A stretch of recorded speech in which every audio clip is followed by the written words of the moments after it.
Have you ever tried so hard or even exhausted yourself trying to be seen by somebody, by multiple people? What if, one, this dynamic is actually comfortable and familiar emotionally to childhood, and two, you cannot be seen by people that cannot see you? In a previous video, I believe it was a recent one, I talked about something that is very important to understand in regards to people that are emotionally stagnated in black or white thinking. So let me make this clear now to preface this video to make this more understandable. People that see everything, including the world and other people, in black or white, see things in a very extreme way. It's either this or it's that. It's either black or it's white. It's either all or it's nothing. It's either good or it's bad. They lack the capacity to see things and people in a wholesome way. They don't have the gray. They have the black or white. So understand that people that see other people and things in the world in a black or white way, they see them in a way that's not accurate to the way that people actually are. Because people are not good or bad, they're just people. People are far too complex for black or white thinking. But the thing is, in infancy, the very first way that we see everything is black or white. It's all or nothing. It's survival based. It's extremes. It's good or bad. That is infancy. That is in the id stage of development. If a person gets stagnated somewhere between infancy and childhood, they continue to see people and things, essentially the world, in a black or white way. Considering that this is not an accurate way of seeing people and things in the world, they have a very hard time seeing people as they are, whole. People are not good or bad. People are far too complex for labels. You can look at symptoms, you can look at characteristics. But when you try so hard to be seen by somebody, that in and of itself can tell you that there's something more serious going on at the root. Because people that see people and things in the world in a wholesome way, they don't see you as good or as bad. They see you as a person. They recognize that you are a person. You are not perfect. You have your stuff. You have your imperfections, and that's just the way that it is. People that are emotionally immature and stuck inside of black or white thinking, these are the people that those who try so hard and even exhaust themselves to be seen by, these are the people that they're trying to be seen by. Now, the fascinating thing about this is that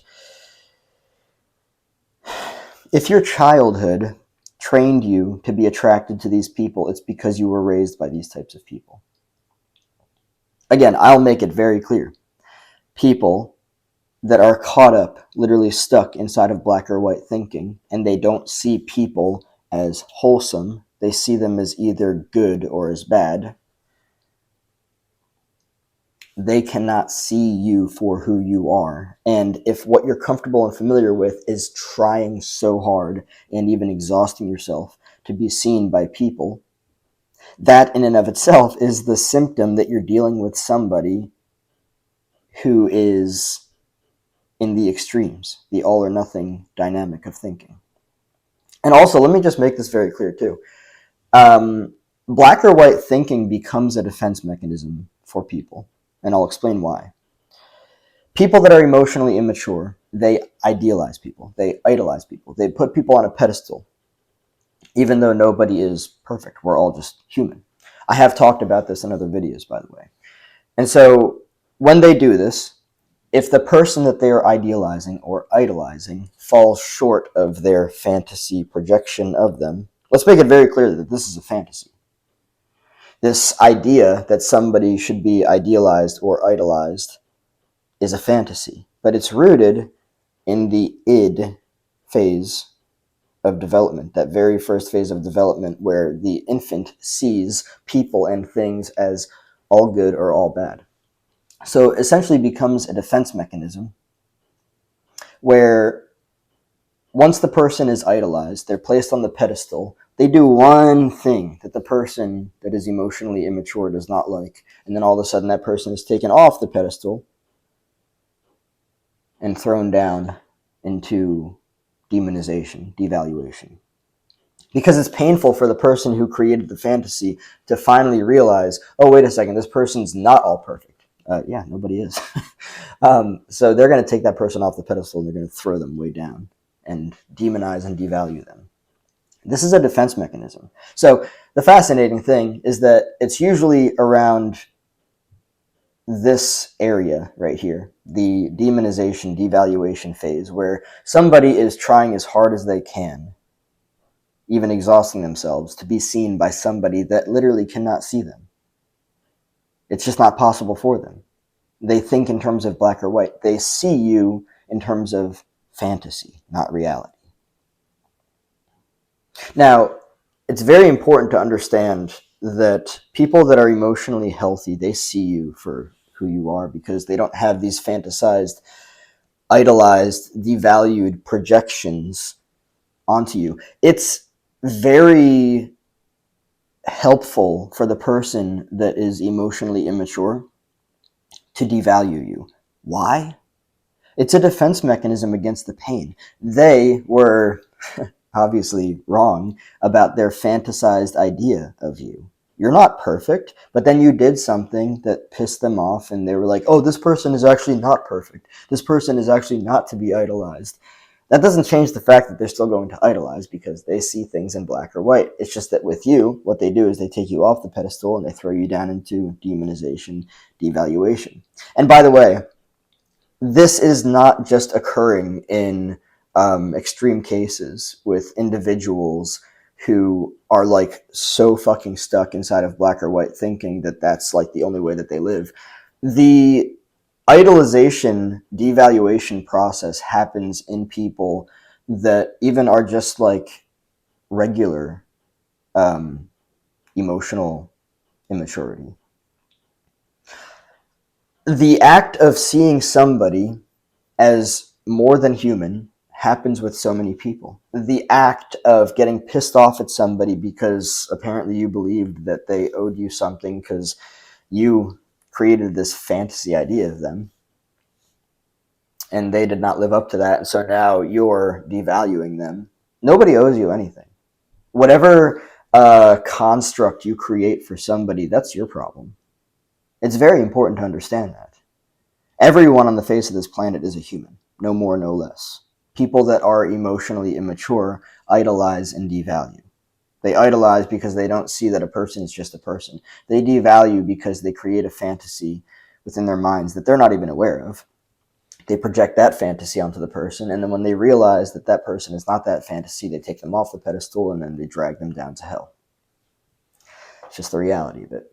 But if you're attracted to people that you feel like you have to try so hard to be seen by, or even exhaust yourself, one, unless you realize that these people are the people that literally cannot see you for who you are because they're emotionally stagnated in black or white thinking, it's literally not possible for them to see. I'm not judging anybody, but it's literally not possible for them to see you as your wholesome self because they're incapable of it.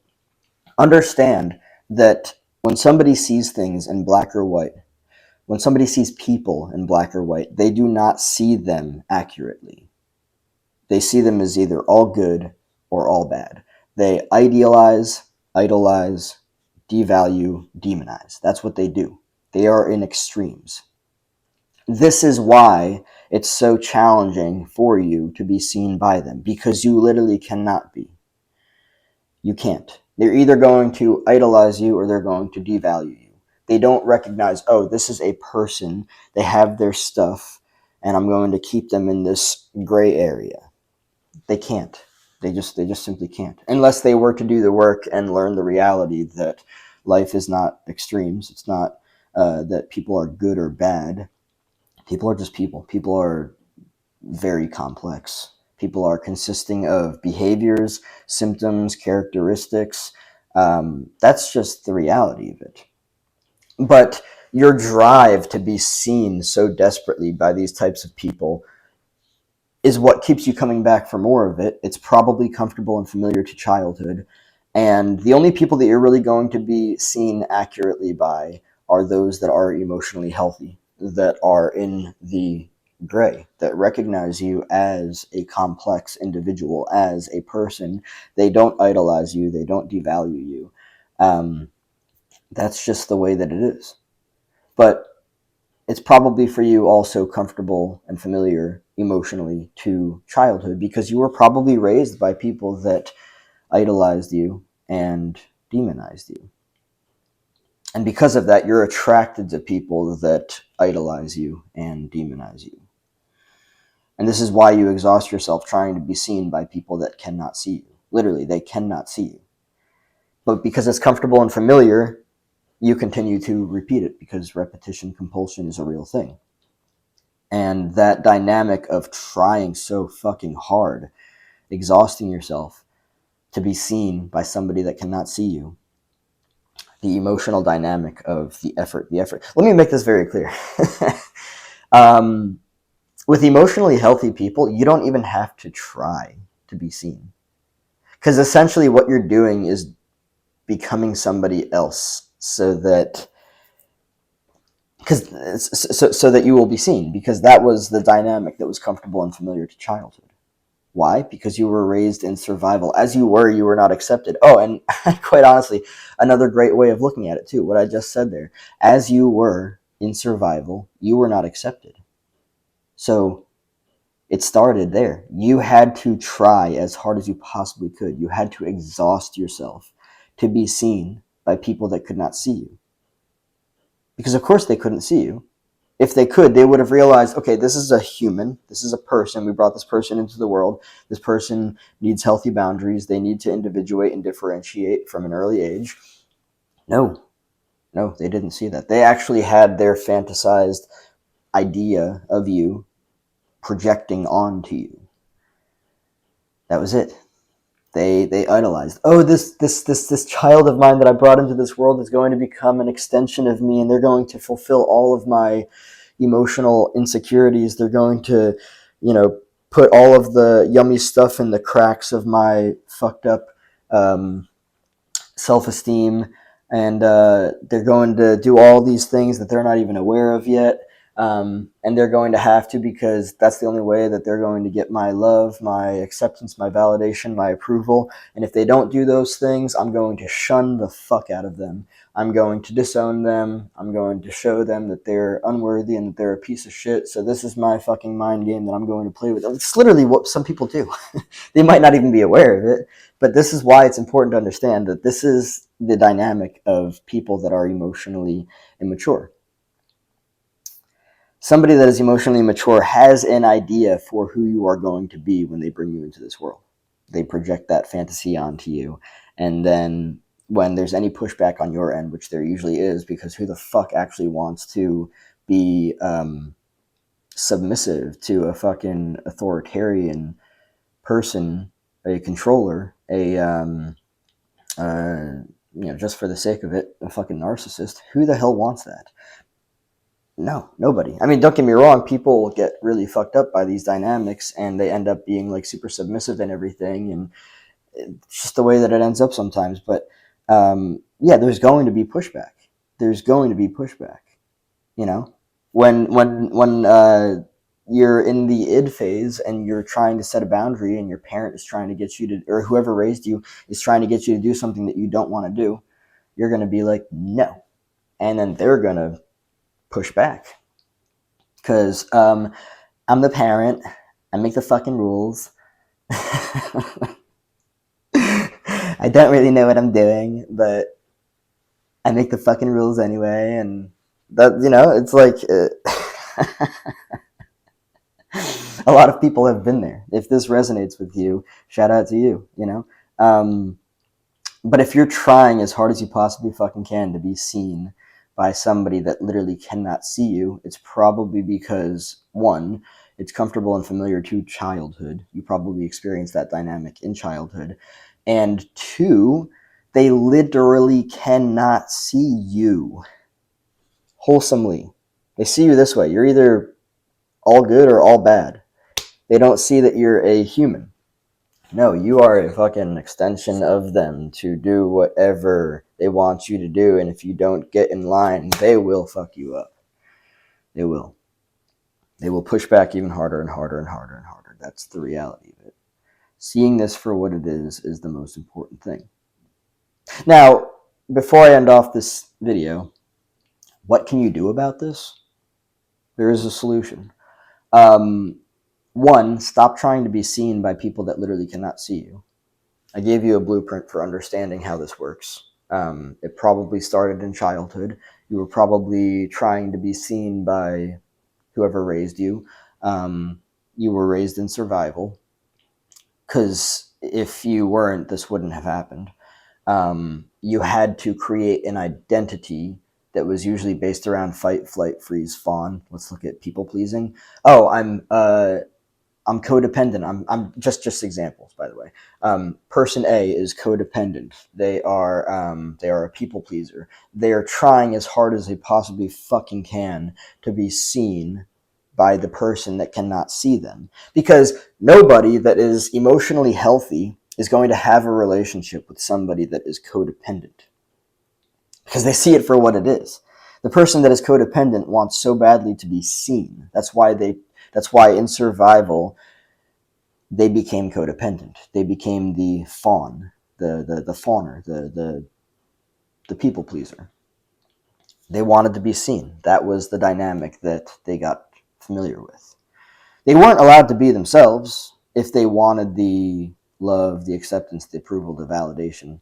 No, they had to be the people pleaser in order to be seen. And guess what? They still weren't fucking seen. They were just exploited more and more for their willingness to be submissive and to become somebody other than what is truly authentic for them. You cannot be seen. Yes, it is a fucking chase. It is an endless chase. You cannot be seen by people that cannot see you. People that are stuck in black or white thinking cannot see you for who you are. They see you for an idealized, fantasized, fucked up construction of you that they're not even aware of. They just think that they're seeing you for who you are. No, that's not what happens. And of course it's not what happens, because they wouldn't do that otherwise, because then they wouldn't put you through the process of devaluation. No, they see this fucked up, all good or all bad, fantasized construction of you. And the reason why the all bad is also a fantasy is because it's not true. You're not all bad either.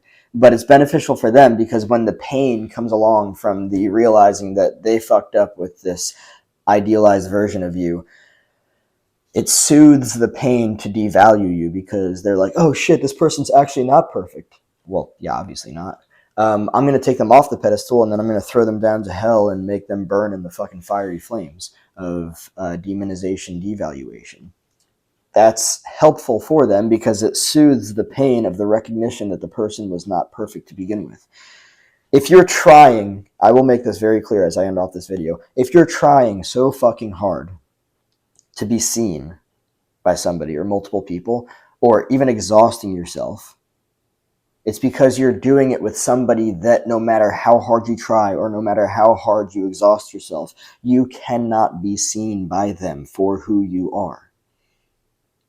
Only people that are emotionally healthy will be able to see you for who you are. That's the reality of it. So the solution is to stop trying to be seen by people that cannot see you, and to really look at your childhood, to look at the people that raised you and how they raised you. Were these people similar people to the people that you're trying so hard and exhausting yourself to be seen by? Did they idealize you and then devalue you because they brought you into this world to, unfortunately, try to get you to fix their fucked up self-esteem? Dive into it.